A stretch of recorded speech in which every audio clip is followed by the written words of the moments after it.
Hello, everyone. This is Group 11, and we will be discussing integrating disability within the K through 12 curriculum. I'm Madison Holt. I'm Madeline Marinelli. I'm Mackenzie Cook. I'm Jessie Edelstein. I'm Michelle Tartakovsky. All right. To begin, this issue is centered around a lack of education about disability studies in K through 12 schools. And I initially wanted to talk about this issue because I feel that schools, primarily middle and high schools, focus a lot of time and attention on the civil rights movement, and yet very little is discussed in terms of the disability rights movement, despite the fact that they happened alongside each other and were often quite interconnected at points. I believe that this lack of education is important because it can create unconscious bias and perpetuate stigma surrounding disabled individuals and the disability community itself.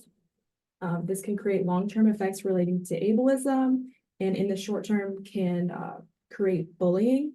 So by educating students on these things, especially at a young age, we can promote culture where they grow up being accepting of the disability community, which therefore would help fight ableism when they are adults. And in the short time will make them more accepting of their peers, so as to prevent bullying.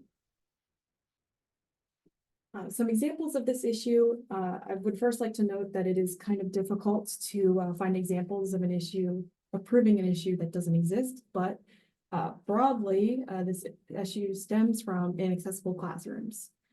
In terms of the curriculum, I would like to note that there is no current federal mandate requiring disability studies education, and therefore when it is left to the states, some states may fall behind others, and it just creates a disparity among those who may be educated on this issue and those who are not. So therefore, we would like to advocate for a federal mandate requiring disability studies be taught in K through 12 schools, just to create a basis and an equal playing field moving forward. Specifically for me, I noticed a personal lack of education and manifesting in my life now, just in things I was uneducated on before taking this 250. It's specifically things like which language should be used and which language is preferred. Specifically, I was misinformed on the use of the word accessible parking spot rather than handicap parking spot. So once I noticed that that was like incorrect language, I felt that moving forward, like that could have been prevented had I been educated on this issue before. So because of this, like in college, the disability studies education only exists for those who seek it, which is not enough. Just basically what we're fighting for. As seen within class, there has been actions completed to ensure that those with disabilities have equality within school systems and are included within their classrooms to be taught alongside their peers. Individuals with Disabilities Education Act, Section 504 of the Rehabilitation Act, IEPs, K through 12 special education, and the American with Disabilities Act were all completed to promote accessibility. However, there still needs to be work done to incorporate disabilities into the K through 12 curriculum.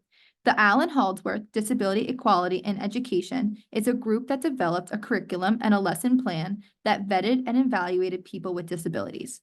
Haldsworth's main goal is to educate students about disabilities, but also challenge the stigma of disability in education. This integration within the curriculum is promoting comfort about having conversations centered around disability. He advocates for books to be incorporated within the libraries so those who are non-disabled can be introduced to the topics of disabilities. The Pennsylvania Grant Program launched funding in 2023 to support disability inclusive curriculum in schools. Individuals can apply for and potentially receive up to $30,000 to implement this curriculum. Building with disability equality in education, this program will impact the culture and environment of schools by including disability as a part of the curriculum to break the barriers and stigmas surrounding disability. There are many barriers with integrating disability within the K through 12 curriculum. There's a lot of debate that there shouldn't be an effort to point someone out as different if other children don't even notice these differences. People view disability as a sensitive topic and don't think it should be introduced to young children. Few educators have knowledge about disability history, and therefore they lack the resources for teaching it. This is definitely a controversial issue Because, for example, when incorporating this kind of discussion in the classroom, this could be an issue in the South. Overall, there are more barriers than supports that exist, and they are not universal, so there's still work to be done.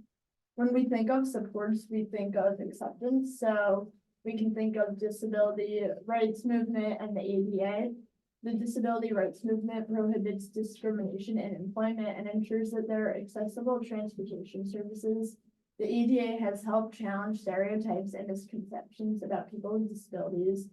Moving away from a fear response involves shifting societal attitudes toward a more inclusive approach. So some ways to center disabled voices, especially in the classroom, is by utilizing materials from the disabled community, such as storytelling circles, panel discussions and guest speakers, film screenings and discussions, history education, and training for teachers. By having storytelling circles, you are having individuals with disabilities share their personal stories and experiences. This will allow participants to listen and engage in discussion, and they will gain an insight into different perspectives and understand what people with disabilities go through. Inviting guest speakers to come and share their experiences, challenges, and achievements will allow students to have a better understanding of what it is like to live with a disability. Sharing films and documentaries that portray the lives of individuals with disabilities opens up the discussion to explore themes, stereotypes, and challenges depicted in the media. The only way to achieve this is through policy action, which must incorporate disabled voices, which can be done through accessible meetings, consultation, and representation in the disability community. This issue connects to what matters because the first step in being inclusive for the community is educating individuals on a topic that they may have been unaware of prior to learning about it. The Convention on the Rights of Persons with Disabilities, CRPD, states the importance of being an ally and that disabled children should be respected for who they are, which educating peers will help to achieve. Breaking down the stigma surrounding disability studies in K-12 schools curriculums, disability is taught at the bare minimum, and a lot of society's stigma regarding disability stems from the fact that we are not educated enough about the topic. Countries should be doing as much as they can to make sure the disabled community isn't discriminated against, and that begins with education. Society will become more inclusive if students are taught about disability and given proper information from a young age will ultimately help break barriers for other disability studies issues, such as accessibility, inclusion, representation, etc. These are our sources used in this presentation. Thank you for listening and have a good day.